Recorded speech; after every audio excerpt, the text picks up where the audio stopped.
nuevamente nos volvemos a encontrar en este segmento de Descubra la Biblia, donde solemos abrir las Sagradas Escrituras y extraemos verdades para los últimos días de esta tierra. Ahora, estimados, ¿qué significa ser valiente? Algunos confunden la valentía con venganza, con agarrar una escopeta, un arma de fuego y fusilar a todos los déspotas, así como lo presenta Hollywood. Pero, estimados, huellas de valentía. Me gustaría presentarles un caso patético de un hombre que fue muy valiente. Me refiero a José y también María. Me encantó este formato, este dibujo, esta caricatura, porque vemos a José y María valientes, pero con enojo, con actitud, con ganas de darle al mesonero que les negó entrada y alojamiento, darle por la torre. ¿Fue así José? No, estimados, fue aún más. Fue verdaderamente un héroe para ti y para mí. Porque siempre se habla de María. Pero ¿qué de José? Qué hombre de valor, ¿no es cierto? Leamos juntos. ¿Qué les parece? Nos vamos al libro de Mateo, capítulo 1, versículo 23 al 25. Y mira lo que aconteció. He aquí, una virgen concebirá y dará a luz un hijo, y llamará su nombre Emmanuel, que traducido es Dios con nosotros. Me detengo. Este es el anunciamiento de el próximo nacimiento de el Mesías que quita el pecado del mundo. Nada más había un problema. Veamos. Seguimos leyendo. Y despertando José del sueño, hizo como el ángel del Señor le había mandado, y recibió a su mujer, pero no la conoció hasta que dio a luz a su hijo primogénito y le puso por nombre Jesús. Ok, aquí hay varias cosas importantes. Viene y le dice el ángel, la prometida tuya, porque todavía no habían amarrado totalmente, como el mandato dice, seréis una sola carne, y viene y le dice, tu futura esposa ya está embarazada, y no de Paco, y no de Juan, ni de Pancho. Es un milagro, fue embarazada por la encarnación, por medio del Espíritu Santo, ella se embarazó. Entonces ahora José tiene que decir, ¿qué le va a decir a sus mejores amigos? Fue un toque del Espíritu Santo y se embarazó. Y todos muertos de risa. ¿Pero qué eres tú? ¿Un venado? ¿Qué eres tú? Un hombre que aceptas que te engañen por atrás. Así hablan los vulgares del mundo. Pero este fue un hombre de valor. No con enojo, sino con el Santo Espíritu. Y dice que no conoció, o sea que la respetó. La palabra conocer en el hebreo y en el griego, aquí no está hablando hola, ¿cómo estás? Sino íntimamente una relación física con su esposa. Dice que no tuvo esa relación hasta que nació el Hijo de Dios. Señores, esto es tremendo, un hombre de valor. ¿Qué hombre va a aguantar hasta que esto ocurra? Entonces, vemos integridad de José en el valor. Y esto es maravilloso. ¿Por qué? Mira, valentía para resistir la tentación de la venganza pública. Porque el público tenía derecho de apedrearla a ella. Mateo 1:19 vemos. Él tuvo valentía para escuchar la voz de Dios y no la pseudo sabiduría de la sociedad. Y esto se corrobora en Mateo capítulo 1, versículo 20 al 23. Además, tuvo valentía para permanecer fiel a María frente a la presión y el desprecio social. Me imagino La propia familia de José habrá dicho, pero ¿cómo te vas a meter con esta mujer? ¿Qué cuento es ese? Luego, él tuvo valentía para abstenerse de tener relaciones sexuales hasta después del nacimiento de Jesús. Algunos van a horrorizarse. No, que eso nunca pasó. Lean la Biblia, ahí está la prueba tangible. Léalo en el original. Señores, Dios hizo la relación íntima, no para ser adulterada por los hombres y mujeres de esta sociedad, sino para ser el resultado final de una relación de amor. Qué impresionante, ¿no es cierto? Ahora, yo te voy a decir algo. Los niños exigen integridad, porque ellos aprenden enseguida cuando mentimos y le mentimos. Y traigo esto a relucir porque la valentía tiene que ver con integridad. Primero, te hago esta pregunta. ¿Cumples tu palabra con tus hijos? ¿Los escuchas cuando hablan y les das ejemplo del estilo de vida que quieres que vivan? Segundo lugar, el trabajo exige integridad. ¿Llegas a tiempo incluso cuando no hay nadie más ese día? ¿Cumples tus compromisos? ¿Apoyas y eres leal a tu jefe en tus palabras y acciones o por atrás lo acuchillas? ¿Eres honesto en tus informes y justo en tus respuestas? ¿Y qué de la familia? La familia también exige integridad. Veamos, ¿hay duplicidad en tu estilo de vida? Preguntas retóricas, ¿no es cierto? ¿Tu familia ve una cosa el domingo o el sábado y otra el lunes? ¿Siempre te ven poniendo excusas cuando te conviene? ¿Eres honesto al responder sobre dónde has estado? ¿Cuánto has gastado? ¿Con quién estás? ¡Ja! ¿Y qué de las finanzas exigen integridad? Aquí viene un gran problema, porque se está tocando una llaga de la sociedad. Te hago estas preguntas. Si las puedes contestar, estamos bien delante de Dios. ¿Con qué frecuencia algunos dicen estoy en la ruina y luego salen a cenar 4 noches a la semana o se compran lujos excesivos para la casa? Está tocando fibras que no nos convienen, ¿no es cierto? Otra pregunta retórica. ¿Son honestos consigo mismos y con los demás sobre sus hábitos de gasto? ¿Son honestos con sus impuestos? ¿Qué pasa si reciben demasiado cambio? ¿Se lo guardan o lo devuelven? Estimados, ¿son honestos con sus ofrendas y con sus diezmos con el Señor? Esta es una pregunta seria. Ahora, la sociedad exige integridad, amigo. Y hagamos las siguientes preguntas. ¿Votamos por quienes tienen valores bíblicos? Algunos dicen, sí, por eso voté por fulano. ¿Y ese fulano tiene valores bíblicos? Es mejor tal vez no votar entonces. ¿Defendemos lo correcto incluso cuando la cultura dice que no somos políticamente correctos? Sabe muy bien lo que estoy refiriéndome. O cuando la política quiere defender actos inmorales y nuevas definiciones del hogar o lo que sea, nosotros ¿seremos íntegros? ¿Defenderemos la verdad? Tremenda pregunta. A esto solemos llamarlo integridad. Vivir con principios, ética, carácter. Esto es lo que te permite tomar decisiones difíciles.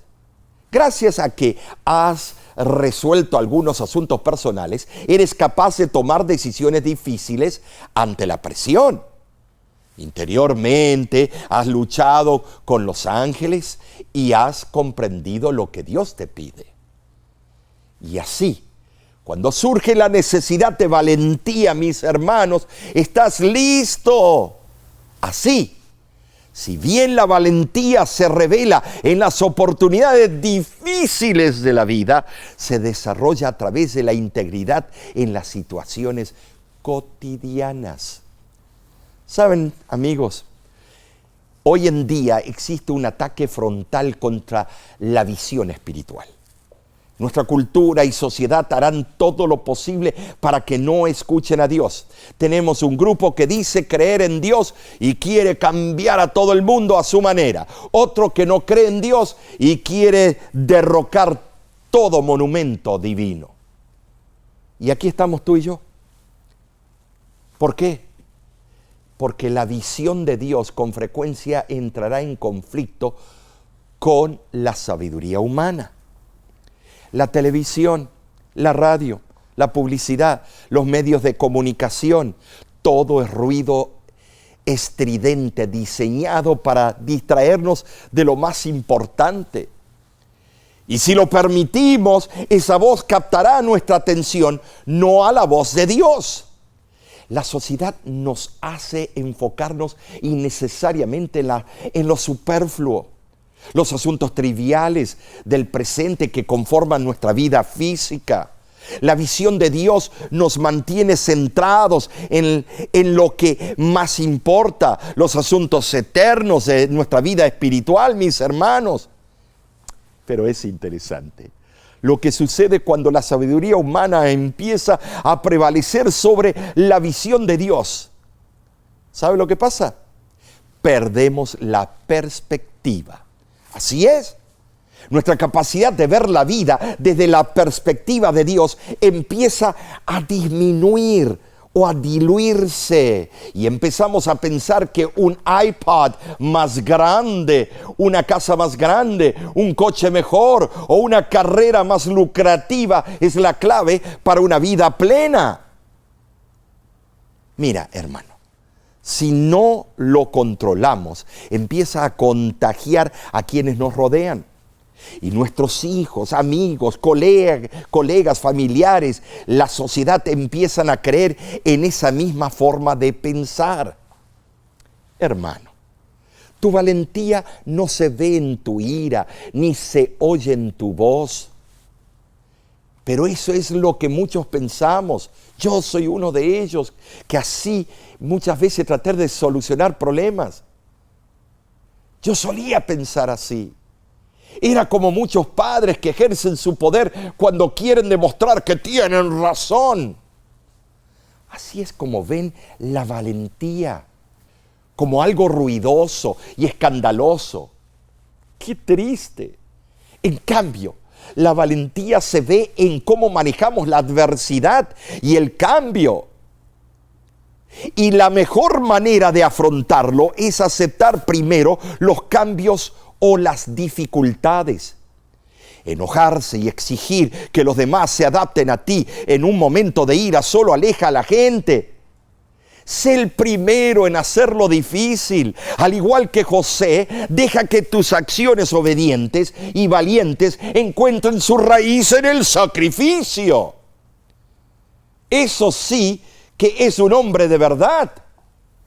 Hombres, ¿cómo se sacrifican por quienes lo rodean?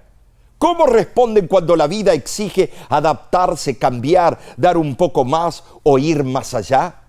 Se callan, se muerden los labios y dejan que el Espíritu de Dios manifieste su poder a través de ustedes, sacrificándose primero.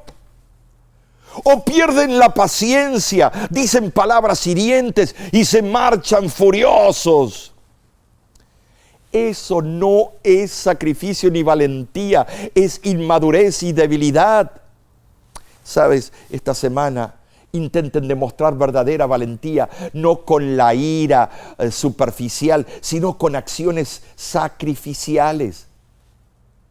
Te pregunto, ¿se puede tener valentía en diferentes grados? ¡Claro que sí! Creo que estas cosas también funcionan en distintos grados.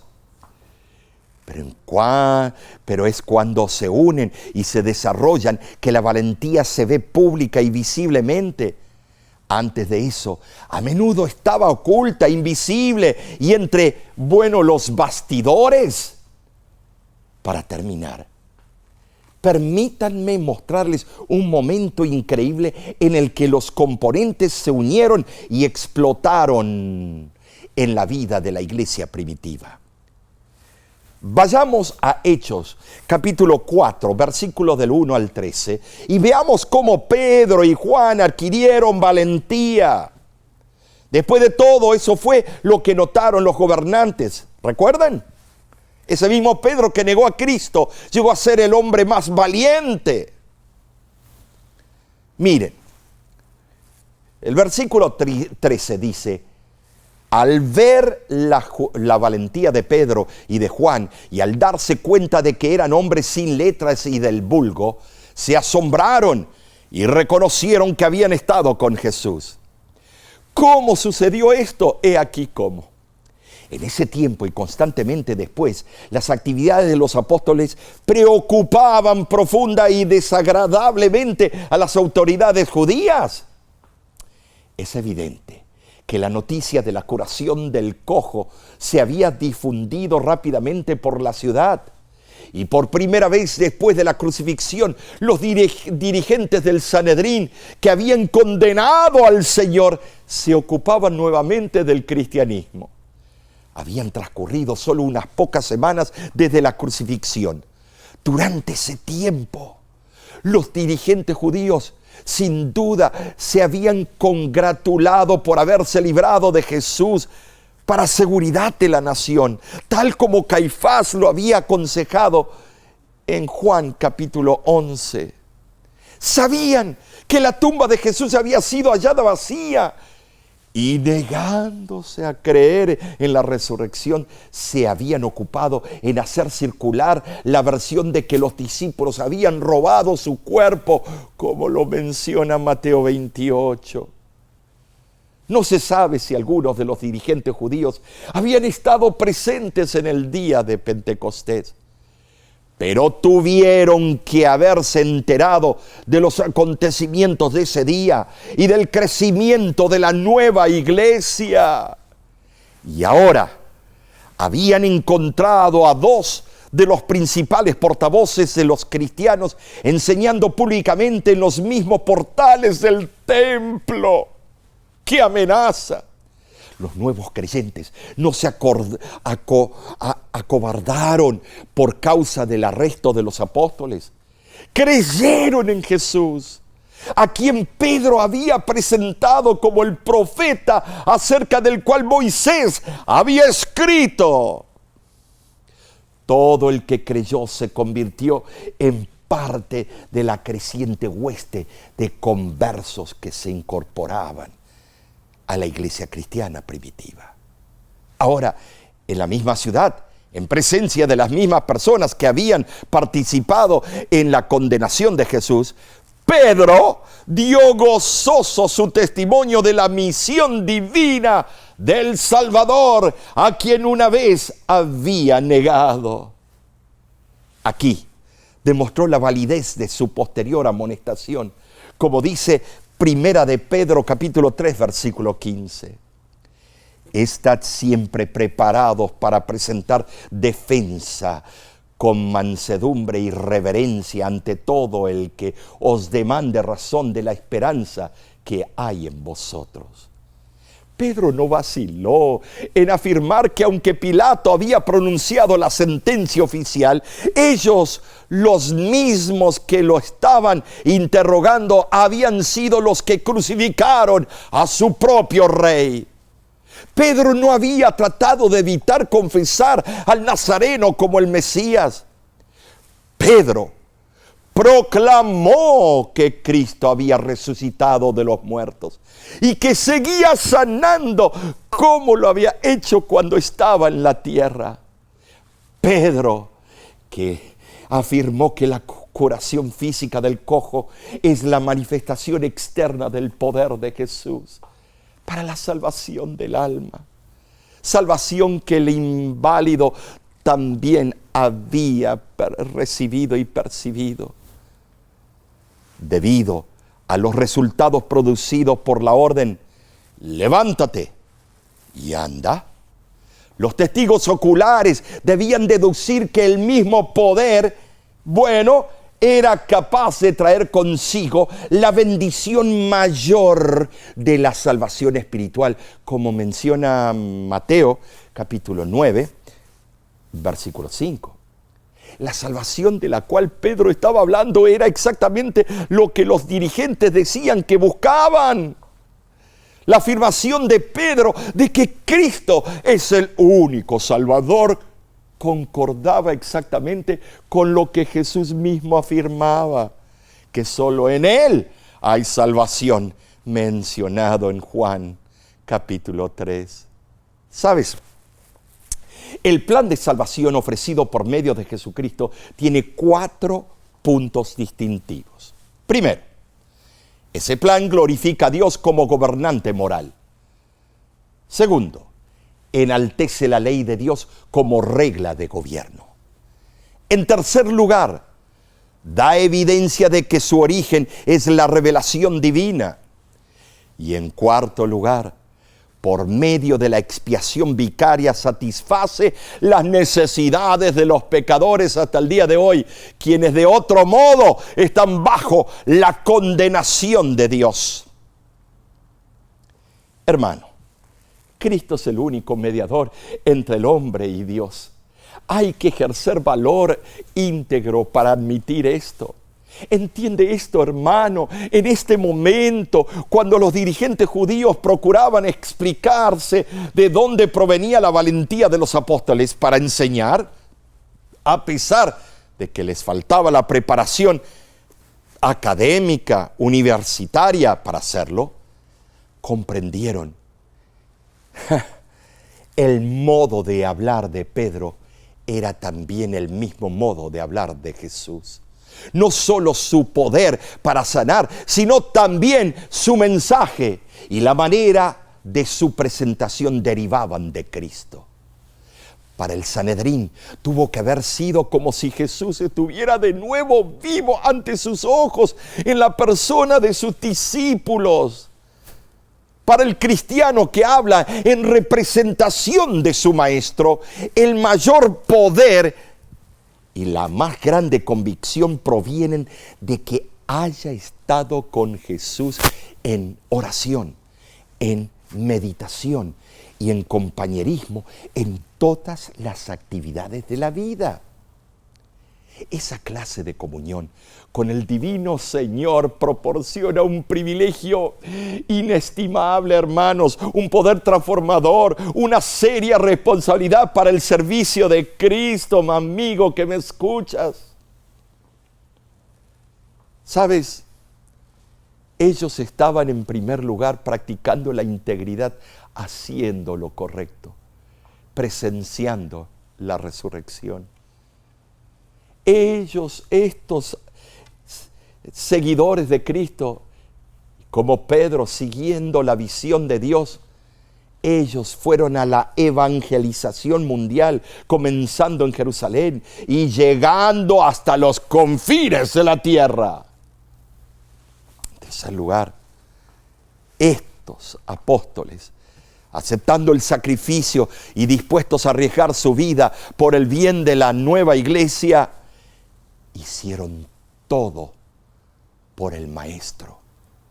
¡Wow! No es de extrañar que la valentía brotara de las vidas de Pedro y Juan. Al igual que José, habían fusionado los 3 círculos ordenados por Dios para ser la incubadora de la valentía, mis hermanos. Sí, la incubadora de la valentía. Así que si realmente quieres ser el tipo de hombre que Dios quiere, esfuérzate por ser un hombre valiente. Hay una cita en el libro Mensaje para los Jóvenes extraordinaria y una frase que a mí me ha ayudado a vencer tantas veces. ¿Cuál es? Hay que darle al pecado el nombre que corresponde y mantenerse de parte de la justicia aunque se desplomen los cielos. Amigo que me escuchas, vivimos en un tiempo que hay que tener valentía. Un tiempo de mujeres valientes y hombres valientes, de jóvenes que le dirán a otros jóvenes: yo no practico eso, yo no voy a fumar, yo no voy a tomar, yo no voy a hacer eso. Se van a burlar, te van a maltratar, te van a escupir, te van a hacer cosas, pero tú eres diferente porque Cristo mora en ti. Tú eres valiente, tú eres hijo del Rey de los cielos. ¿Por qué no dejas hoy tus huellas de valentía, mi amigo? ¿Por qué no dejas tú las huellas de Cristo para que otros puedan emular y seguir el ejemplo de Cristo? Ha llegado el momento que tú y los tuyos digan: yo y mi casa serviremos a Jehová. ¿Qué te parece si en este momento oramos? Padre que moras en los cielos, queremos ser cual Cristo. Queremos que Él entre y que Él cambie nuestro ser. Queremos que nuestro carácter sea compatible con el cielo, contigo, Padre Celestial, con tu Hijo amado. Queremos escuchar la voz del Espíritu Santo y aplicarlo en nuestras vidas. Ayúdanos. Y esto lo pido en el santo nombre de Cristo Jesús. Amén. De parte de la Voz de la Esperanza quiero agradecerte porque tú siempre te sintonizas para escuchar estos temas. Los compartes a otros que les hace tanto bien. Además, nuestro repaso de la lección, además de otras programaciones, estimados, sigue apoyando la voz con tus oraciones, con tus ofrendas que necesitamos para poder seguir haciendo las campañas evangelísticas alrededor del mundo. De nuestra parte te decimos a ti y a los tuyos, que Dios te bendiga ricamente. La voz de la esperanza.